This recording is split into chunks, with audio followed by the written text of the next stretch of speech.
আসসালামু আলাইকুম, কেমন আছো তোমরা সবাই? আমাদের তো ভিডিও দেওয়া হয় না, সব কিছুই ভুলে গেছি আমরা অনেক দিন ধরে। হ্যাঁ। দেখো ঈদ তো গেল, ঈদের পরে বাসার সবাই ঘুম। এই প্রথম আজকে বাজারে গেলাম, আমি আর আনারকলি। দেখো কি কি নিয়ে আসছি।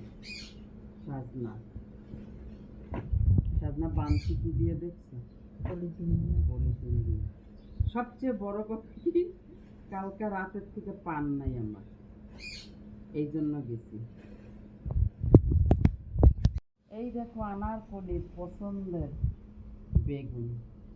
কত বড় তাই দেন তাল বেগুন। একটা বেগুনে 1 কেজি হয়েছে, বুঝছো?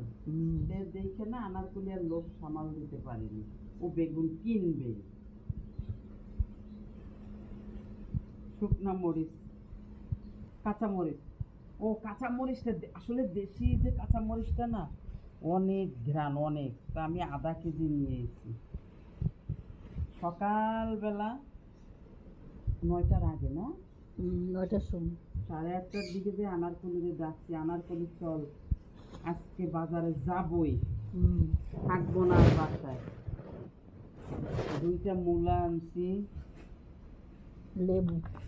লেবু আনছি 4টা। এই লেবুগুলানে না ছোট হইলে কি হবে, এইগুলানে রস আছে, কিন্তু লেবুর দাম এখনো কমেনি। দেখো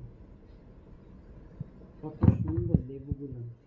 আর এইখানে আছে বড় বড় কি মাছ আনারকলি, কই মাছ। তারপরে কি আনছি,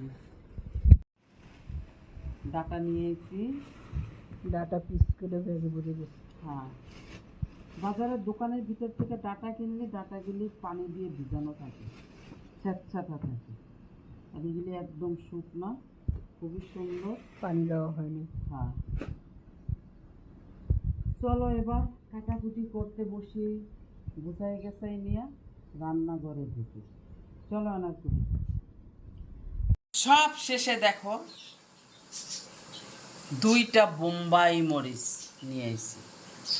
এই যে এতক্ষণ খুঁজে পাইতেছিল না, এতক্ষণ খুঁজে পাইতেছিলাম, খুঁজতেছি। আমাকে সামনেই দিছে ও, পরে আনারকলি বলতেছে খুঁজেন পাবেন, বুঝো? পাইছি। চলো কাটি।